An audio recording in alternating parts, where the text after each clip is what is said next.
evening, everyone. Welcome to Readings in Isolation. My name is Saman Giraud and I'll be your host this evening, reading for you the 99th and 100th night of 1001 Nights. I hope you're all comfortable and that you had a lovely end of the week. I did. All right.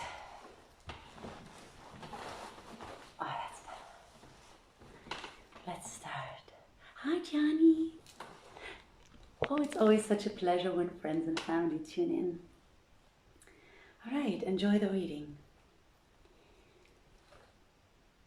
Now, when it was the 99th night, she said, "It hath reached me, O auspicious king, that the army of the Muslims held the cavern mouth and stood by its walls, and they fended off the foe. And every one of the infidels attempted to charge them. Him they slew. And they patiently supported all such assaults till day was done, and night came on dusky and dun. By which time King Shah Khan had only 25 men, and no more left. Then quoth the infidels to one another, When shall these battle days have an end? We are weary of warring the Muslims. And quoth one of them, Up and at them, for there remain of them but 25 men. If we cannot prevail on them to fight, let us light a fire upon them. And if they submit themselves and yield to us, we will take them prisoners. But if they refuse, we will leave them for fuel to the fire. So shall they become to men of foreseeing mind a warning dire. May the Messiah and their fathers have no grace, and may the sojourn of the Nazarenes before them no abiding place. So they carried fuel to the jaws of the cavern and set fire to it. Thereupon Shah Khan and his companions made sure of perdition and yielded themselves prisoners.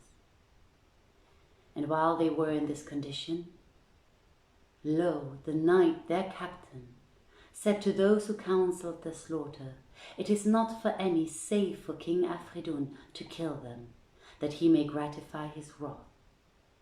Therefore it behoveth us to keep them in durance by us till the morrow, when we will journey with them to Constantinople and deliver them to our king, who shall deal with them as he please. Said they, This is the right course. And he commanded to pinion them and set guards over them.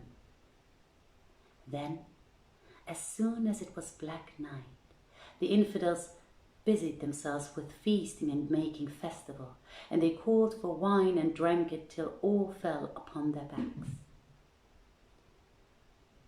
Now Shah Khan and his brother Zau al-Makan were in confinement, and so also were his companion knights. Whereupon the elder turned to the younger brother and said to him, O my brother, how win free?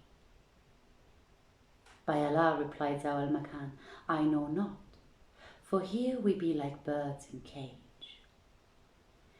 Then Shah Khan waxed wroth and sighed for excess of rage, and stretched himself till his pinion bonds brast asunder. Whereupon, being free, he arose and went up to the captain of the guard, and taking from his pocket the keys of the fetters, freed Zau al-Makan and the Vizier Dandan and the rest of his men. Then he turned to the two and said, I desire to slay 3 of these infidels, and take and don their dress, we 3, so that we shall be guised as Greeks, and we will pass through them, without their knowing us, and fare forth to our own force.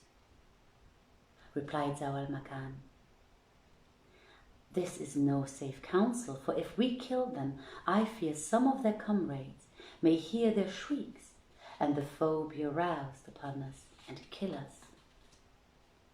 'Twere the surer way to pass out of the defile. So they agreed upon this and set out. And when they had left the head of the strait a little distance behind, they saw horses picketed, and the riders sleeping. And Sharrkan said to his brother, "Better we take each one of us a steed." There were 25 horsemen, so they took 25 horses. Whilst Allah sent sleep upon the infidels for a purpose He knew, and the faithful mounted and fared on till they were out of reach. Meanwhile, Sharrkan set to gathering from the infidels as many weapons, swords and spears as were wanted. And while they took saddle and struck forwards, none of the infidels supposed that anyone could release Zau al-Makan and his brother and their man, or that the prisoners had power to escape. Now when all the captives were safe from the unfaithful, Sharrkan came up with his comrades and found them awaiting his arrival on coals of flames, expecting him in anxious grain. So he turned to them and said, "Feel no fear, since Allah protecteth us. I have that to propose which haply shall effect our purpose." "What is it?" asked they.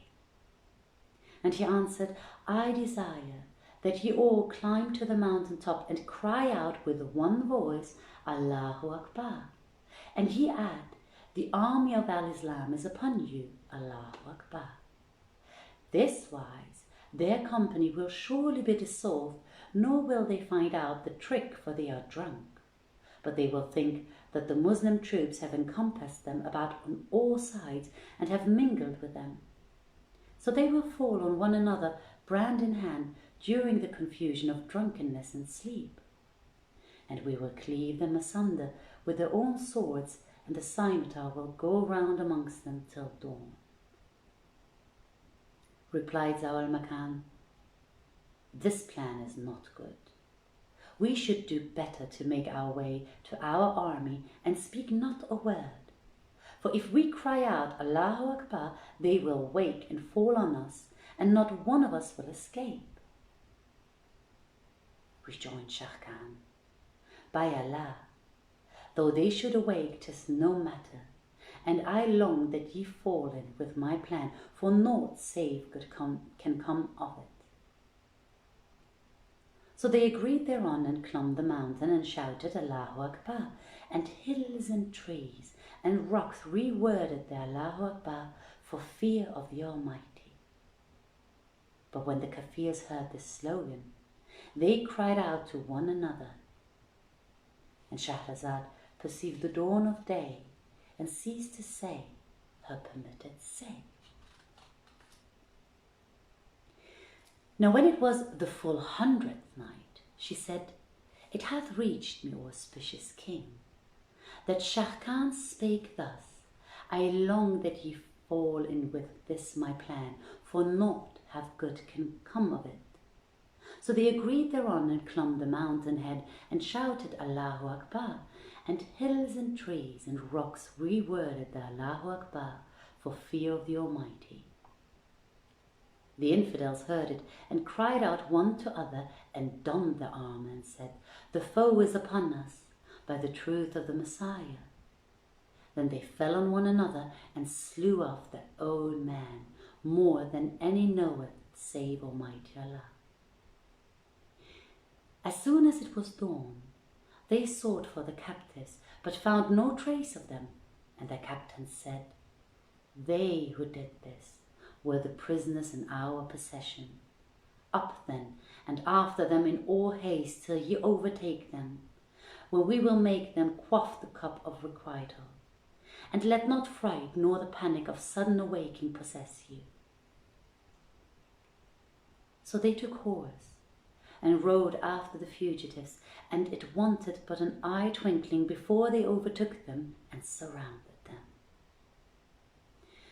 Now when Zau al-Makan saw this, he was seized with increase of terror and said to his brother, "What I feared would come is come upon us, and now it remaineth only for us to fight for the faith." But Sharrkan preferred to hold his peace. Then Zau al-Makan and his companions rushed down from the hill crest shouting Allahu Akbar, and his men repeated the war cry and addressed themselves to fight and to sell their lives in the service of the Lord of faithful men. And while they were in this case, behold, they heard many voices voicing, "There is no God but the God. God is most great. Salutation and salvation upon the apostle, the bringer of glad tidings, the bearer of bad tidings." So they turned towards the direction of the sound and saw a company of Muslims who believed in one God pushing towards them, whereat their hearts were hardened. And Sharkan charged upon the infidels, crying out, "There is no God but the God. God is most great." He and those with him saw that earth quaked as with an earthquake, and the unbeliever host brake asunder and fled into the mountains. And the Muslims followed them with lunge and blow, and Zau al-Makan and his comrades of the Muslims ceased not to smite the hosts of the infidel foe, and parted heads from bodies, till day darkened, and night coming on starkened sight. Thereupon the Muslims drew together and passed the night in congratulations, and when morning dawned and daybreak shone with its shine and sheen, they saw Bahram, the captain of the Daylamites, and Rustam, the captain of the Turks, advancing to join them with 20,000 cavaliers like lions grim. As soon as they saw Zau al-Makan, the riders dismounted and saluted him, and kissed ground between his hands, when he said to them, "Rejoice ye in the glad tidings of the victory of the Muslim, and the discomfiture of the tribe of unbelievers." Then they gave one another joy of their deliverance, and one of the greatness of their reward after resurrection day. Now the cause of the coming of the succors to that place was this. When the Emir Bahram and the Emir Rustam and the chief chamberlain with the Muslim host and flags flaunting high ahead came in sight of Constantinople, they saw that the Nazarenes had mounted the walls and manned the towers and the forts, and had set all the defenders in order of defense. As soon as they learned of the approach of the host of Al-Islam and the banners Muhammadan, and they heard the clash of arms and the noise of war voices and tramp of horse hoofs, and from their looks out they beheld the Muslims with their standards and signs of the faith of unity under the dust clouds, and lo, they were like a flight of locusts or rain clouds raining rain, and the voices of the Muslims chanting the Quran and glorifying the Compassionate One struck their ears. Now the infidels knew of the approach of his host through Zat al-Dawahi, with her craft and whoredom, calumny and contrivance. And the armies of Al-Islam drew near, as it were the swollen sea, for the multitude of footmen and horsemen, and women and children. Then quoth the general of the Turks to the general of the Daylamites, "O Emir, of a truth we are in jeopardy from the multitude of the foe who is on the walls. Look at yonder bulwarks, and at this world of folk like the seas that clash with dashing billows. Indeed, yon infidel outnumbereth us 100-fold, and we cannot be safe from spies who may inform them that we are without a sultan. In very sooth, we run danger from these enemies, whose numbers may not be told, and whose resources none can withhold, especially in the absence of King Zau al-Makan and his brother Sharkan and the illustrious Wazir Dandan. If they know of this, they will be emboldened to attack us in their absence, and with the sword they will annihilate us to the last man. Not one of us safety shall see. So it is my counsel that thou take 10,000 riders of thy allies and the Turks, and march them to the hermitage of Matruhina, and the meadow of Malukina in quest of our brothers and comrades. If thou act by my advice, it may be we shall approve ourselves the cause of their deliverance, in case they be hard pressed by the infidels. And if thou act not, blame will not attach to me. But an ye go, it behoveth that ye return quickly, for ill suspicion in part of prudence. The emir aforesaid fell in with his counsel, so they chose 20,000 horse, and they set out covering the roads and making for the monastery above mentioned. So much for the cause of their coming. But as regards the ancient dame Zat al-Dawahi, as soon as she had delivered Sultan Zau al-Makan and his brother Shah Khan and the Vizier Dandan into the hands of the infidels, the foul whore mounted a swift steed, saying to the faithless, I design to rejoin the Muslim army which is at Constantinople, and contrive for their destruction, for I will inform them that their chiefs are dead. And when they hear that from me, their joining will be disjointed, and the cord of their confederation cut, and their host scattered. Then will I go to King Afridun, Lord of Constantinople, and to my son Hardub, King of Roum, and relate to them their tidings. And they will sally forth on the Muslims with their troops, and will destroy them, and will not leave one of them alive. So she mounted, and struck across country on her good steed all the livelong night, and when day dawned, appeared the armies of Bahram and Rustam, advancing towards her. So she turned into a wayside brake, and hid her horse among the trees, and she walked a while, saying to herself, Happily the Muslim hosts be returning, routed from the assault of Constantinople. However, as she drew near them, she looked narrowly and made sure that their standards were not reversed. And she knew that they were coming not as conquered men, but fearing for their king and comrades. When she was assured of this, she hastened towards them, running at speed like a devil of ill rede. Till reaching them, she cried out, haste ye, O soldiers of the compassionate one, hasten to the holy war against the hosts of Satan. When Bahram saw her, he dismounted and kissed the ground before her, and asked her, O friend of Allah, what is behind thee? Answered she, question not of sad case and sore condition. For when our comrades had taken the treasure from the hermitage of Matuhina, and designed to win their way Constantinople wards, thereupon came out on them a driving host and a dreadful of the infidels. And the damned witch repeated to them the story to fill them with trouble and terror, adding, the most of them are dead, and there are but 25 men left. Said Bahram, O holy man, when didst thou leave them? But this night, replied she. He cried, Glory be to Allah, to him who hath rolled up the far distance for thee like a rug, so that thou hast sped thus walking upon thy feet, and propped upon a midreap of palm tree.